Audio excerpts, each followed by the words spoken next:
রাজনীতি এরকমই নির্মম, এরকম নিষ্ঠুর।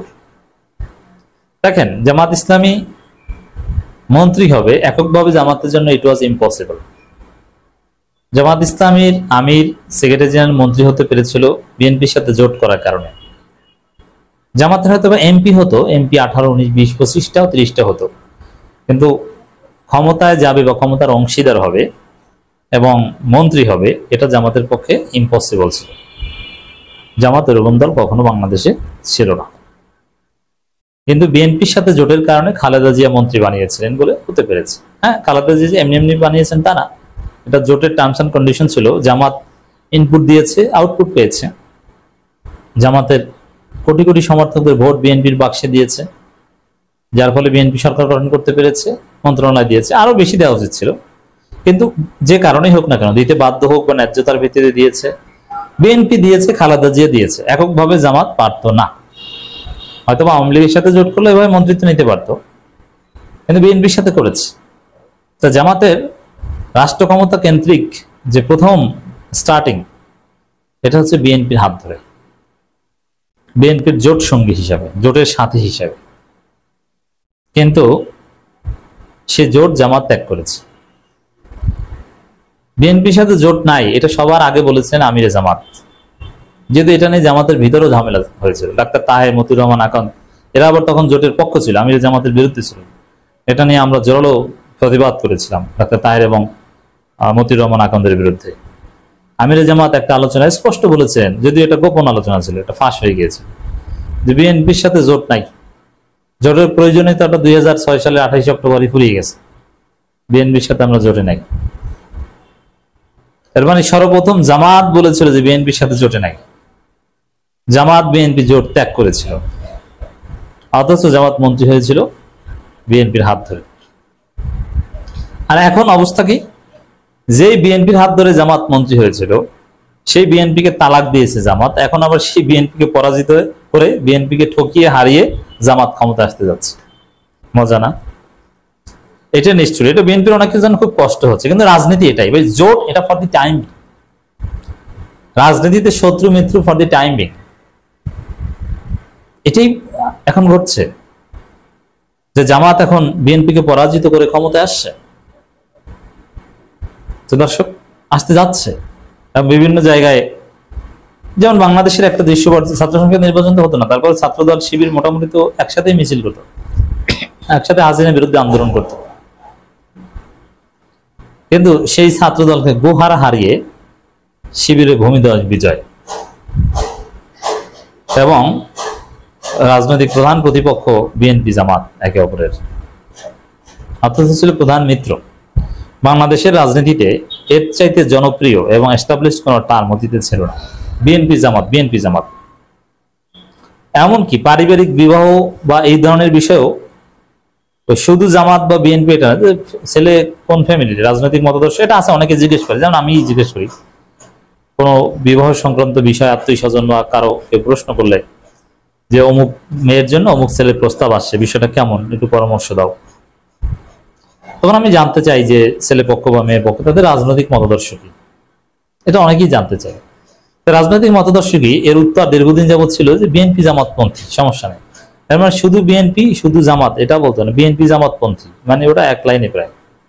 এবং হাসিনা, আওয়ামী লীগ, তাদের প্রধান ন্যারেটিভ ছিল বিএনপি জামাত, বিএনপি জামাত। ভারতেরও ন্যারেটিভ ছিল বিএনপি জামাত, বিএনপি জামাত একসাথে উচ্চারিত হতো, আলাদা না। আবার কেউ কেউ আরেকটু আগ বাড়িয়ে জামাত বিএনপি বলতো। বিএনপি জামাত, বিএনপি জামাত, এটা ছিল সবচেয়ে এস্টাবলিশড পরিচিত ন্যারেটিভ, পরিভাষা।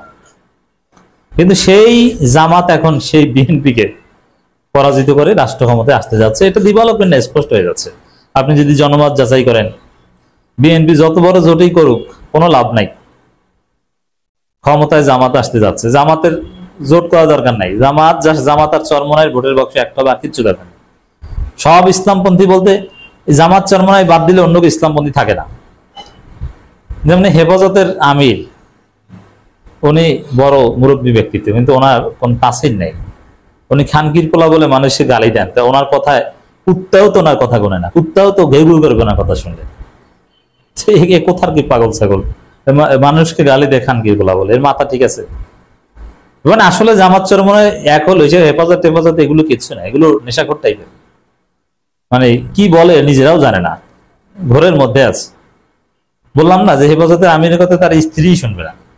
আমির হেফাজত যদি বলেন, আমি তাকে রেসপেক্ট করি, এটা তার মাধ্যমে ভারত ধরেছে বাহাউদ্দিনকে, ইনকিলাবের ওই বাহাউদ্দিন এবং সালাউদ্দিন, এই দুই উদ্দিন ভারতের দালাল এই হেফাজতের আমিরের মাধ্যমে এইসব উল্টাপাল্টা কথা বলছেন। অর্থাৎ হেফাজতের আমির যদি কোনো গালি টালি খান, আমাদের ওই গালিটা হেফাজতের আমিরকে না, ওটা মূলত ভারতকে দিচ্ছে এবং বাহাউদ্দিনকে এবং সালাউদ্দিনকে, তিনজন হেফাজতের আমিরের মাথা খারাপ করে দিচ্ছেন। এমনিতেই বেটা অসুস্থ মানুষ। এখন বিষয়টা এরকম দাঁড়িয়েছে যে হেফাজতের আমির যদি কোনো বিষয়ে কথা বলেন, ওটা তার স্ত্রীও শুনবে না। যদি বলে যে দানের শেষে ভোট দাও, আমি জানি না তার স্ত্রী আছেন কিনা, যদি ধরে নি, অথবা পুত্রবধূ বড় আলেম শ্বশুর নসিহত করেছে বাবার মতো যে মা তুমি দানের শেষে ভোটটা দিও, তার পুত্রবধূ দানের শেষে ভোট দিবে না। হ্যাঁ, এটা অন্য কারণে দিতে পারে, কিন্তু হেফাজতের আমির বলেছে এই কারণে দিবে না। তো দর্শক, জামাত ক্ষমতা আসতে যাচ্ছে, এটাই বাস্তব। এখানে জামাত চরমনে এক থাকলে হলো, আর কাউকে লাগে না। জামাতের এই জোট নিয়ে এত ভাবার দরকার নেই। আর জামাত চরমনায় এক না থাকলেও পারবে জামাত, কারণ জামাতের যে এখন জনপ্রিয়তা, আমার এই বিষয়ে কোনো সন্দেহ সংশয় নাই যে মানুষ জাস্ট জামাতের একটা ঘাটতি, যোগ্য প্রার্থী নেই, আছে হয়তোবা 10% বা 15% আছে। ঢাকার প্রার্থীদের সাথে কথা বললাম, দেখলাম ঢাকার যতগুলো আসন, ঢাকা 1 থেকে শুরু করছি, ঢাকা 15-16, এগুলো যথেষ্ট যোগ্য প্রার্থী জামাত দিতে পেরেছে, হেভিওয়েট প্রার্থী সবাই। সারা বাংলাদেশে যদি পুরো ঢাকার 1-2জন প্রার্থী একটু দুর্বলতা আছে, কিন্তু বাকি সব প্রার্থীরা হেভিওয়েট এমপি হওয়ার মতো, এক একজন পুরো ঢাকার শহর কাঁপিয়ে বেড়াচ্ছে। পুরান ঢাকার যাকে প্রার্থী করেছে, একদম পুরান ঢাকায় হাফেজ হাজি এনায়েতুল্লাহ, চমৎকার মানুষ, তার মতো যোগ্য প্রার্থী অন্য কোনো দলে পুরান ঢাকায় নাই।